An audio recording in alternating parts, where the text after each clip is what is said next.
2 ಶೇರಿಂಗ್ನ room. So ಹಾಗಾಗಿ 2 bed ಇದೆ.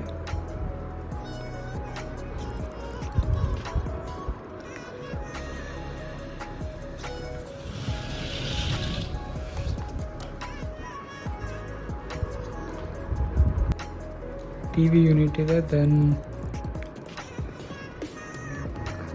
Wall roof ಕೂಡ ಇದೆ. 2 ಇದೆ ಆ್ಯಕ್ಚುಲಿ. ಇಲ್ಲೆರಡು ಅಲ್ಲೆರಡು. ದೆನ್ ಅದ್ರ ಕೆಳಗಡೆ ಲಾಕರ್ ಕೂಡ ಫೆಸಿಲಿಟಿ ಕೊಟ್ಟಿದ್ದಾರೆ. ಐರನ್ ಮಾಡೋಕ್ಕೆ ಟೇಬಲ್ ಕೂಡ ಇದೆ, ಇದನ್ನ ಯೂಸ್ ಮಾಡ್ಕೋಬೋದು. ಇಲ್ಲಿ ವಾಶ್ರೂಮ್ ಇದೆ. ದೆನ್ ಇದು ಮಿರರ್ ಸೆಟಪ್ ಇದೆ ಡ್ರೆಸ್ಅಪ್ ಆಗೋಕ್ಕೆ. ಇದು ಆ್ಯಕ್ಚುಲಿ ಒಂದು ರೂಮು ಡಬಲ್ ಶೇರಿಂಗ್ ಬಂದಿರುತ್ತೆ.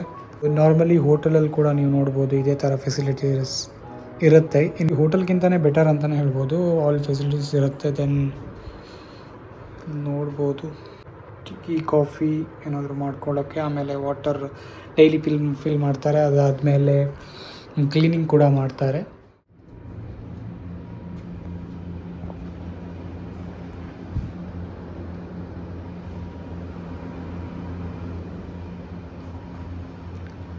ಇವಾಗ ನಾನು ಹೈದರಾಬಾದ್ ECCಯಲ್ಲಿದ್ದೀನಿ.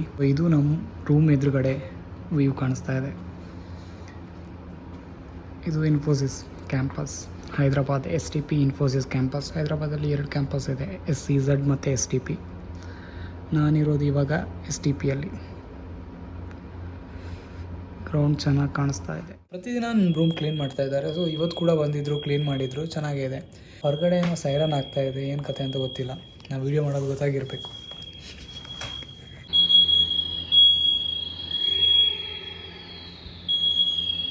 ರಾಮ್ ಗಾಯ್ಸ್, ಬೆಂಕಿ ಹಾಕಿದ್ದಾರೆ ಯಾರು? ಹಾಗೇನಿಲ್ಲ, ಯಾರೋ ಬಂದು ಓದ್ತಿರ್ಬೇಕಷ್ಟೆ. ಸ್ಟಾಫ್ಸ್ ಬಂದಿದ್ದಾರೆ, ನೋಡ್ತಾ ಇದ್ದಾರೆ. ಅದೇ ಅವರು ಹುಡುಗರು ಸಿಕ್ಕಿದ್ರು, ಅಂದರೆ ಮಾತಾಡ್ತಿದ್ರ ನಮ್ಮ ಕನ್ನಡ ಮಾತಾಡ್ತಿದ್ರು, ಅಂದರೆ ಅವರ ಭಾಷೆ, ಉತ್ತರ ಕರ್ನಾಟಕ ಸ್ಟೈಲಲ್ಲಿ. ಆಫ್ ಮಾಡಿದ್ರು ಇವಾಗ. ಅವರು ನಿನ್ನೆ ಸಹ ನಾನು ಬಂದಾಗಲೇ ನೋಡಿದ್ದೆ, ಸುಮಾರು ಜನ ಇದ್ದರು ಹ್ಯಾಕಥಾನ್ಗೆ ಬಂದಿರೋದಂತೆ. ನಮ್ಮದು ಒಂದಿನ ಮುಗ್ದಿದೆ. ಏನು ಮಾಡೋದು, ಅಲ್ಲಿ ಮಾಡೋ ಕೆಲಸನೇ ಇಲ್ಲೂ ಮಾಡೋದು ಅಷ್ಟೇ, ಮತ್ತೇನಿಲ್ಲ. ನಿಜ ಹೇಳಬೇಕಂದ್ರೆ ಈ ವರ್ಕ್ ಫ್ರಮ್ ಹೋಮಲ್ಲಿ ನಾವು ಜಾಸ್ತಿನೇ ಕೆಲಸ ಮಾಡ್ತೀವಿ. ಇವರು ಆಫೀಸಿಗೆ ಬನ್ನಿ ಅಂತಿದ್ದಾರೆ, ಅಂದರೆ ಮನೇಲಿ ಕೆಲಸ ಮಾಡಲ್ಲ ಅಂತ. ಇಲ್ಲಿ ಆಫೀಸ್ಗೆ ಬರೋಕ್ಕೆ 1 ಗಂಟೆ, ಹೋಗೋಕೆ 1 ಗಂಟೆ, ಊಟಕ್ಕೆ ಇನ್ನೊಂದು ಗಂಟೆ. ಸೊ ಈ ಟೈಮಲ್ಲಿ ಅರ್ಧ ದಿನವೇ ಹೋಗಿರುತ್ತೆ. ಅದೆಲ್ಲರೂ ಅದನ್ನೇ ಮಾಡೋದು ಆಫೀಸಿಗೆ ಬಂದರೆ, ಹಾಗೆ ಆಗೋದು. ಬಟ್ ಮನೇಲಿದ್ದಾಗ ನಾವು ತಟ್ಟೆ ಎದುರಿಟ್ಕೊಂಡು ಕೆಲಸ ಮಾಡ್ತೀವಿ, ಹಂಗಿರುತ್ತೆ. ಅದು ಮಾಡಲೇಬೇಕಂತಿಲ್ಲ, ಅದು ಆಪ್ಷನ್. ಬಟ್ ಅದು ಏನೋ ಗೊತ್ತಿಲ್ಲ, ವರ್ಕ್ ಫ್ರಮ್ ಹೋಮ್ ಮಾಡಿದಾಗ ಇದೆ ಅಲ್ವಾ, ಕೆಲಸ ಒಂದು ಸ್ವಲ್ಪ ಜಾಸ್ತಿನೇ ಅನಿಸ್ತದೆ ನಾವು ಮಾಡೋದು. ಹಾಗೆ ಅದು ಒಂದು ಪ್ರಶ್ನೆ. ಬಟ್ ಸ್ಟಿಲ್ ಈಗಾಗೆಲ್ಲ ಕಂಪ್ನಿಯೆಲ್ಲ 5 ಡೇಸ್ ಮಾಡಿದ್ದಾರೆ. ಇನ್ನು ಕೆಲವು ಕಂಪ್ನಿಯೆಲ್ಲ 3 ಡೇಸ್ ವೀಕ್ಲಿ ಬರಲೇಬೇಕು. ಈಗ ನಮ್ಮ ಕಂಪ್ನಿ ಕೂಡ 10 ಡೇಸ್ ಮ್ಯಾಂಡೇಟರಿ ಮಾಡಿದ್ದಾರೆ ಪ್ರತಿ ಮಂತ್ಗೂ. ಮೊದಲಾದರೆ ಎಕ್ಸ್ಟ್ರಾ ಅಪ್ಲೈ ಮಾಡ್ಬೋದಿತ್ತು, ಇವಾಗ ಅದು ಕೂಡ ನಡೀತಾ ಇಲ್ಲ. ಯಾರಾದರೂ ಇನ್ಫೋಸಿಸ್ಗೆ ಟ್ರೈ ಮಾಡಬೇಕಂತ ಇದ್ದರೆ ನೀವೇ ನಮ್ಮ ಪೋರ್ಟಲಲ್ಲಿ ಹೋಗಿ ನೋಡಿ, ಆಯಿತಾ? ಫ್ರೆಷರ್ ಆಗಲಿ ಅಥವಾ ಎಕ್ಸ್ಪೀರಿಯನ್ಸ್ ಆಗಲಿ, ಜಾಬ್ ಓಪನಿಂಗ್ ಇದ್ದಿದ್ರೆ ನನಗೆ ಹೇಳಿ, ನಾನು ರೆಫರ್ ಮಾಡ್ತೇನೆ. ನನ್ನ ಹತ್ರ ಹೇಳಬೇಡಿ ನೀವೇ ನೋಡಿ ಅಂತ. ಇರೋ ಕೆಲಸದಲ್ಲಿ ನೀವು ಕೂಡ ಒಂದು ಎಕ್ಸ್ಟ್ರಾ ಕೆಲಸ ಕೊಡಬೇಡಿ. ನಿಮಗೆ ಲಿಂಕ್ಡ್ಇನ್ನಲ್ಲಿ ಅಥವಾ ಬೇರೆ ಪೋರ್ಟಲಲ್ಲಿ ಗೂಗಲಲ್ಲಿ ಹಾಗೆಲ್ಲ ಇದು ಓಪನಿಂಗ್ ಇದೆ ಅಂತ ಹೇಳಿದ್ರೆ ಹೇಳಬೇಡಿ, ನಾನು ಚೆಕ್ ಮಾಡ್ತೇನೆ. ಬಟ್ ಎಲ್ಲೂ ರೆಫರೆನ್ಸ್ ಇಲ್ಲದೆ ನಾನು ಹಾಗೆ ಹುಡ್ಕ್ಲಿಕ್ಕೆ ಅದು ಸಿಗೋದೂ ಇಲ್ಲ ನನಗೆ. ಮೇಜರಾಗಿ ನೀವು ಎಕ್ಸ್ಪೀರಿಯನ್ಸ್ ಆದರೆ ಪರವಾಗಿಲ್ಲ. ಈ ಫ್ರೆಷರ್ಸ್ಗೆ ನಾನು ಇನ್ಫೋಸಿಸ್ ರೆಕಮೆಂಡ್ ಮಾಡಲ್ಲ. ಯಾಕಂದರೆ ಬೇಸ್ಡ್ ಆನ್ ನಿಮಗೆ ಪ್ರಾಜೆಕ್ಟ್, ಅದ್ರ ಮೇಲೆ ನಿಮಗೆ ಎಕ್ಸ್ಪೀರಿಯನ್ಸ್, ಅಂದರೆ ಪ್ರಾಜೆಕ್ಟ್ ಮೇಲೆ ಆಪರ್ಚುನಿಟಿ ಸಿಗುತ್ತೆ. ಬಟ್ ಸ್ಯಾಲ್ರಿ ಹೈಕ್ ಅದನ್ನೆಲ್ಲ ಎಕ್ಸ್ಪೆಕ್ಟೇ ಮಾಡ್ಕೋಬೇಡಿ. ಸೊ ಯಾವಾಗಲೂ ಸ್ವಲ್ಪ ನಿಮ್ಮ ರೂಟ್ ಸ್ಟ್ರಾಂಗ್ ಇರಬೇಕು. ಈ ಥರ ಸ್ಟಾರ್ಟಪ್ ಆ ಥರ ಎಲ್ಲ ಕಂಪ್ನಿಗೆ ಹೋದರೆ ಸೊ ನಿಮ್ಮ ಬೆಟರ್, ನಿಮಗೆ ನಾಲೆಜ್ ಆಗುತ್ತೆ, ಎಕ್ಸ್ಪೀರಿಯನ್ಸ್ ಆಗುತ್ತೆ. ಅದೇ ಹೇಳ್ತಾರಲ್ವ, ಈ ಮರದ ಬುಡ ಗಟ್ಟಿಯಾಗಿದ್ರೆ, ಅಂದರೆ ಗಾಳಿ ಮಳೆ ಜೋರು ಏನೇ ಬಂದರೂ ಸ್ಟ್ರಾಂಗ್ ಆಗಿರುತ್ತೆ ಅಂತ. ಸೊ ರೂಟ್ ಅನ್ನೋದು ಚೆನ್ನಾಗಿರಬೇಕು. ಅದೇ ರೀತಿ ನೀವು ಎಲ್ಲಿ ಸ್ಟಾರ್ಟ್ ಮಾಡ್ತೀರಾ ಅದು ಬೆಟರ್. ನಿಮ್ಗೆ ಅದರಿಂದ ಆಪರ್ಚುನಿಟಿ ಸಿಗಬೇಕು, ವರ್ಕ್ ಎಕ್ಸ್ಪೀರಿಯನ್ಸ್ ಸಿಗಬೇಕು. ಸೊ ಇವೆಲ್ಲ ಸಿಕ್ಕಾಗ ನೆಕ್ಸ್ಟ್ ಬೆಟರ್ ಆಗುತ್ತೆ. ಮಾಡಿರೋದು ಒಂದು ಕಂಪ್ನೀಲಿ ಕೆಲಸ ದೊಡ್ಡ ಫಿಲಾಸಫಿ. ಹಾಗೇನಿಲ್ಲ, ಬಟ್ ಇದು ಫ್ಯಾಕ್ಟ್ ಆಯಿತಾ, ಎಷ್ಟೇ ಕಂಪ್ನಿಯಲ್ಲಿ ಕೆಲಸ ಮಾಡಲಿ. ಸೊ ಇದು ಫ್ಯಾಕ್ಟ್. ನಾನು 1 ವರ್ಷದಿಂದ ಈ ಯೂಟ್ಯೂಬ್ ಜರ್ನಿನ ಸ್ಟಾರ್ಟ್ ಮಾಡಿದ್ದೀನಿ. ಕನ್ಸಿಸ್ಟೆಂಟಾಗಿ ಏನೋ ಮಾಡ್ತಾಯಿದ್ದೀನಿ. ನನಗೆ ಒಂದು ಎಡಿಟಿಂಗ್ ಒಂದು ಚೆನ್ನಾಗಿ ಬರುತ್ತೆ. ದೊಡ್ಡ ಆ ಥರ ಏನು ದೊಡ್ಡ ಸಾಫ್ಟ್ವೇರೆಲ್ಲ ಯೂಸ್ ಮಾಡೋದಿಲ್ಲ, ನಾನು ಬರೀ ಮೊಬೈಲ್ ಅಪ್ಲಿಕೇಶನಲ್ಲೇ ಎಡಿಟಿಂಗ್ ಮಾಡೋದು. ಆ ಎಡಿಟಿಂಗಿದೆ ಒಂದು ಪ್ರಾಬ್ಲಮ್, ಆ್ಯಕ್ಚುಲಿ ಎಕ್ಸ್ಪೋರ್ಟ್ ಆಗೋದೇ ಇಲ್ಲ ಕೆಲವು ಟೈಮ್.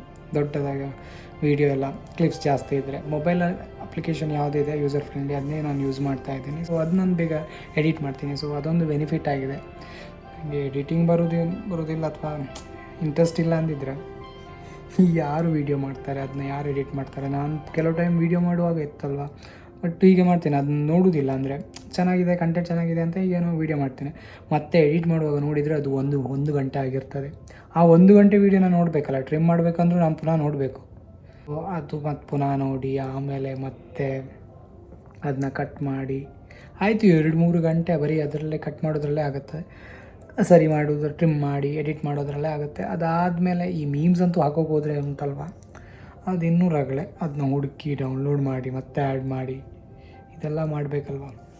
ಆಮೇಲೆ ಮತ್ತೆ ಎಕ್ಸ್ಪೋರ್ಟ್ ಆಗಲಿಕ್ಕೆ ನನ್ನ ಐಫೋನ್ ಒಳ್ಳೆ ಬಿಸಿಯಾಗಿರ್ತದೆ, ಒಂದು ಐರನ್ ಮಾಡ್ಬೋದೇನೋ ಹಾಗೆ ಆಗಿರ್ತದೆ. ನಾನು ಸ್ವಲ್ಪ ಕವರ್ ತೆಗೆದಿಡೋದು. ಈ ಕವರ್ ಹಾಕಿದರೆ ಇನ್ನೂ ಬಿಸಿ ಜಾಸ್ತಿ, ಅಂದರೆ ಮೊಬೈಲ್ ಕವರ್ ಹಾಕಿದರೆ ಇನ್ನೂ ಬಿಸಿ ಜಾಸ್ತಿ ಆಗ್ತದಲ್ಲ, ಎಲ್ಲಾದರೂ ಮತ್ತೆ ಮೊಬೈಲ್ ಹುಟ್ಟಿದರೆ. ಕೆಲವು ಟೈಮ್ ಫ್ರಿಜ್ ಒಳಗೆ ಇಡೋದು ಸ್ವಲ್ಪ ಕೂಲ್ ಆಗಲಿ ಅಂತ, ಇಂಥದ್ದೆಲ್ಲ ಮಾಡ್ತೇನೆ. ಸೊ ಅದಕ್ಕಾದರೂ ನೀವು ಸ್ವಲ್ಪ ಸಪೋರ್ಟ್ ಮಾಡಬೇಕಲ್ಲ, ಅಂದರೆ ಸಬ್ಸ್ಕ್ರೈಬ್ ಮಾಡಬೇಕಲ್ವ. ನೀವು ನನ್ನ ಲಾಯಲ್ ಸಬ್ಸ್ಕ್ರೈಬರ್ ಆಗಿ ಆಯಿತಾ. ಅಂದರೆ ನನ್ನ ಸುಮಾರು ಜನ ಸಬ್ಸ್ಕ್ರೈಬ್ ಮಾಡಿದ್ದಾರೆ, ಬಟ್ ನನಗೆ ಯಾರು ವೀಡಿಯೋ ನೋಡ್ತಾ ಇದ್ದಾರೆ ಅನ್ನೋದು ಗೊತ್ತಾಗ್ತಾ ಇಲ್ಲ. ನೀವು ವೀಡಿಯೋ ನೋಡ್ತಾ ಇದ್ದರೆ ಕಮೆಂಟ್ ಹಾಕಿ ಆಯಿತಾ, ಇಷ್ಟ ಆಗಿದ್ದರೆ. ಇಲ್ಲ ಇಷ್ಟ ಆಗದೇ ಇದ್ರೂ ಹೇಳಿಬಿಡಿ, ಇದು ಸರಿ ಇಲ್ಲ, ನೀನು ಸರಿ ಮಾಡ್ಕೋ ಅಂತ. ನಾನು ಅದನ್ನ ನೆಕ್ಸ್ಟ್ ಟೈಮ್ಗೆ ಫಾಲೋ ಮಾಡ್ತೇನೆ. ಇಷ್ಟ ಆಗಿದ್ದರೆ ಒಂದು ನಾರ್ಮಲ್ ಆಗಿ ಹಾರ್ಟ್ ಸಿಂಬಲ್ ಅಥವಾ ಏನಾದರೂ ಒಂದು ಹಾಕ್ಬಿಡಿ. ಸೊ ನನಗೆ ಗೊತ್ತಾಗುತ್ತೆ ನೀವು ನೋಡ್ತಾ ಇದ್ದೀರಾ ಅಂತ. ಲಾಸ್ಟ್ ಟೈಮ್ ಕೂಡ ನನ್ನದೊಂದು ವೀಡಿಯೋದಲ್ಲಿ ಈ ಫ್ರೆಂಡ್ಸ್ ಬಗ್ಗೆ ಹೀಗೆ ಹೇಳ್ತಾ ಇರುವಾಗ ಸುಪ್ರೀತ್ ಹೇಳಿದ್ದ, ಒಂದು 100 ಜನ ಇದ್ದರೆ ಅದರಲ್ಲಿ 95 ಜನ ಸಪೋರ್ಟ್ ಮಾಡೋದಿಲ್ಲ, 5 ಜನ ಮಾಡ್ತಾರೆ ಅಂತ. ಆ 5 ಜನರಲ್ಲಿ ನೀವಾಗಿ ಅಂತ ಹೇಳಿದ್ದ. ನಾನು ಸಹ ಹೇಳಿದ್ದೆ ಒಂದು ಇಬ್ಬರು ಮಾತ್ರ ವೀಡಿಯೋ ನೋಡ್ಬೋದು ಅಂತ. ಬಟ್ ನಂದು ಅದರಲ್ಲಿ ಒಂದು ಫ್ರೆಂಡ್ ಕಮೆಂಟ್ ಮಾಡಿದರು. ಆ್ಯಕ್ಚುಲಿ ಅವ್ರು ಹೇಳಿದರು, ಅಂದರೆ ಸೈಲೆಂಟಾಗಿ ಕೂಡ ಸಪೋರ್ಟ್ ಮಾಡ್ತಾರೆ ಅಂತ. ಅದು ಕೂಡ ಸತ್ಯನೇ, ಅಂದರೆ ಫ್ರೆಂಡ್ಶಿಪ್ ಹೇಗೆ ಅಂತ ಅನ್ನೋದನ್ನು ಹೇಳಿದರು. ಅದು ಕೂಡ ಸತ್ಯನೇ ಅನಿಸಿತು. ಸೊ ಹಾಗೆ ಕೂಡ ಕೆಲವರು ನೋಡ್ತಾ ಇರ್ತೀರ ವೀಡಿಯೋನ. ಸೊ ನೀವು ನೋಡ್ತಾ ಇದ್ದರೆ ಒಂದು ಕಮೆಂಟ್ ಹಾಕಿ, ನಿಮಗೆ ಸಹ ಅದರಿಂದ ಎನ್ಕರೇಜ್ಮೆಂಟ್ ಸಿಗ್ತದೆ. ಅದೇ ರೀತಿ ನನ್ನ ಎಲ್ಲ ವೀಡಿಯೋನ ನೋಡಿ ಆಯಿತಾ. ಇನ್ನೂ ಒಳ್ಳೆ ರೀತಿಯ ಕಂಟೆಂಟ್ ವೀಡಿಯೋನ ಬರ್ತದೆ ಇದೇ ಚಾನಲಲ್ಲಿ. ನಿಮ್ಮ ಸಪೋರ್ಟ್ ಹೀಗೆ ಇರಲಿ. ಇನ್ನೂ ಚಾನಲ್ಗೆ ಹೊಸೊಬ್ಬರಾಗಿದ್ದರೆ ಸಪೋರ್ಟ್ ಮಾಡಿ, ಸಬ್ಸ್ಕ್ರೈಬ್ ಮಾಡಿ. ಸುಮ್ಮನೆ ಸಬ್ಸ್ಕ್ರೈಬ್ ಮಾಡಬೇಡಿ ಆಯಿತಾ. ಯಾಕಂದರೆ ನೀವು ನನ್ನದು ಸಬ್ಸ್ಕ್ರೈಬರ್ ಲೀಸ್ಟಲ್ಲಿ ಸುಮಾರು ಬಾಟ್ ಇದ್ದಾವೆ. ಬಾಟ್ ಅಂದರೆ ಸುಮ್ಮನೆ ಅಂದರೆ ಸಬ್ಸ್ಕ್ರೈಬ್ ಆಗಿರೋದು, ಬಟ್ ವೀಡಿಯೋ ನೋಡ್ತಾ ಇಲ್ಲ. ಸೊ ನೀವು ನನ್ನ ಲಾಯಲ್ ಸಬ್ಸ್ಕ್ರೈಬರ್ ಆಗಿ, ಅಂದರೆ ನನ್ನ ವೀಡಿಯೋನ ನೋಡಿ, ಅಲ್ಲಿ ಬೆಲ್ ಇದೆ, ಅದನ್ನು ಹೊಡೆದ್ರೆ ಮತ್ತು ನಿಮಗೆ ನೋಟಿಫಿಕೇಷನ್ ಬರ್ತದೆ ಪ್ರತಿ ಸಲ ವೀಡಿಯೋ ಬಂದಾಗ. ಸೊ ಇದೇ ರೀತಿ ಸಪೋರ್ಟ್ ಮಾಡಿ. ನಮ್ಮ ಚಾನಲ್ ಇಷ್ಟ ಆದರೆ, ಯಾವುದಾದ್ರೂ ವೀಡಿಯೋ ನಿಮಗೆ ಇಷ್ಟ ಆದರೆ ಅದನ್ನ ಬೇರೆಯವ್ರ ಜೊತೆ ಶೇರ್ ಮಾಡ್ಕೊಳ್ಳಿ.